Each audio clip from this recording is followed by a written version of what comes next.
I'm Travis Gerard, and you're watching Ghost Hunters. 6 years ago, I made the team after my own paranormal encounter. Since then, my team and I have been traveling the globe looking for the unknown. Today, we travel to the heart of Connecticut to visit one of the most rumored haunted schools in the state. The University of Hartford is claimed to be haunted by its very own Vincent B. Coffin, the first president of the university. On this team, I am joined by my team, Tyler, Evidence Analysis, who evaluates the audio and video for any type of paranormal activity that we encounter. Delian, Equipment Manager, she trains the crew on equipment use and handling. Along with Becca, the team's researcher, she's in charge of researching the history of the haunting and informing the team. And for the first time, our newest trainee, Luca, joins the case. If there's a ghost, we will find it. This is Ghost Hunters. The University of Hartford is a private co-educational university located in the area of West Hartford, and its 350 main acre campus extends to the neighboring cities Hartford and Bloomfield. In its early years, the university was founded in 1957, but its roots go back to 1877. It wasn't until 1959 when Vincent B. Coffin became its first president. To start our investigation, we started with the current president at the university. We sat down with President Magenta Nightingale to investigate the rumors of the hauntings. So how long have you been president at the university? This is my third year as president of UHart. And when did you first notice something was strange about the college?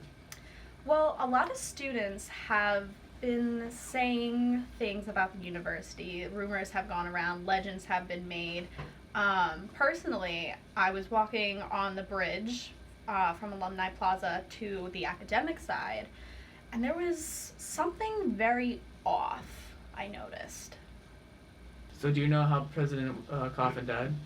I am not legally obligated to answer that question, unfortunately. So do you think the school is haunted?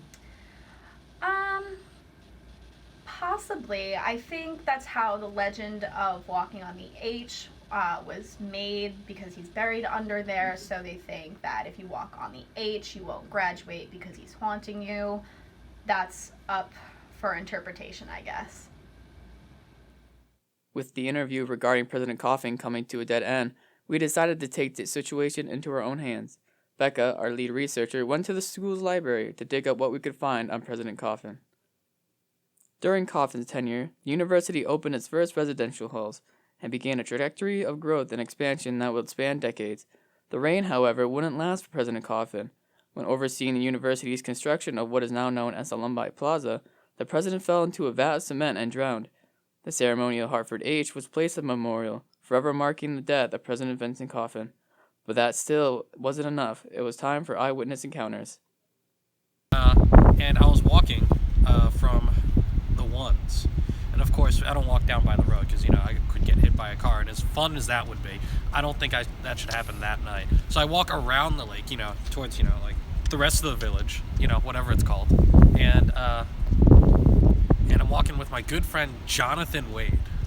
Johnny. A big guy about yay tall. He just looks at me and he starts speaking this weird kind of dialect. I don't know what it was, but it sounded like a mix of Italian, Spanish, and Pig Latin. And he just started clapping and all the geese just shut up. Like, if he wasn't possessed then I don't know. Yes, I have seen the spirit. I was walking by the H, and some leaves were spinning about, and then I turned around, and there he was, the spirit.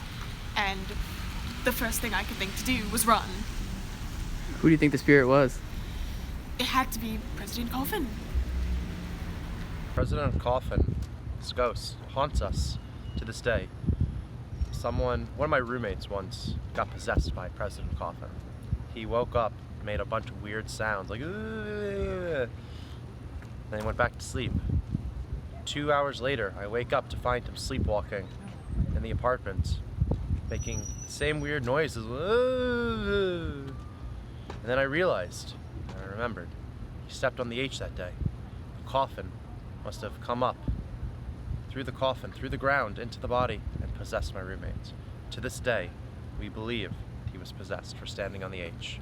As nighttime grew near, our crew relocated to the final resting place of President Coffin to find our own evidence. The H, where President Coffin was buried, you can already tell there's a little bit of a weird vibe to this place. There's no one around. definitely something's up here, but we'll pick up some audio. Let's see if we can find anyone.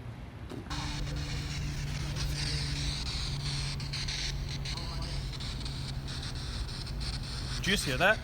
What? Do what? Stay out. What? President Coffin, is that you?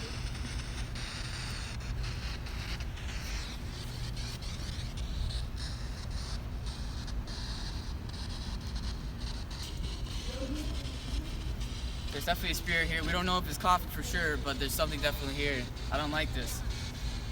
I don't either. President Coffin, let us know if that was you.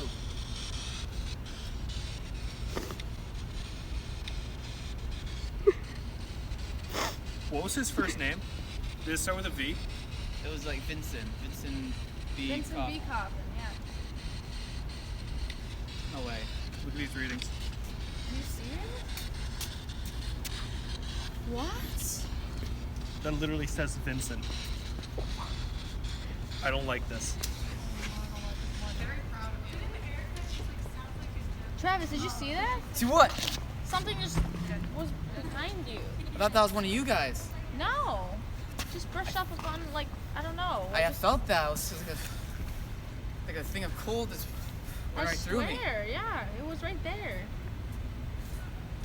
Guys, I don't like this. I don't like this at all either. Something's definitely here. No one knows for sure who we got into contact with, but we believe it was President Coffin. Does Vincent B. Coffin still continue to haunt this school, or is it just one big myth? You decide.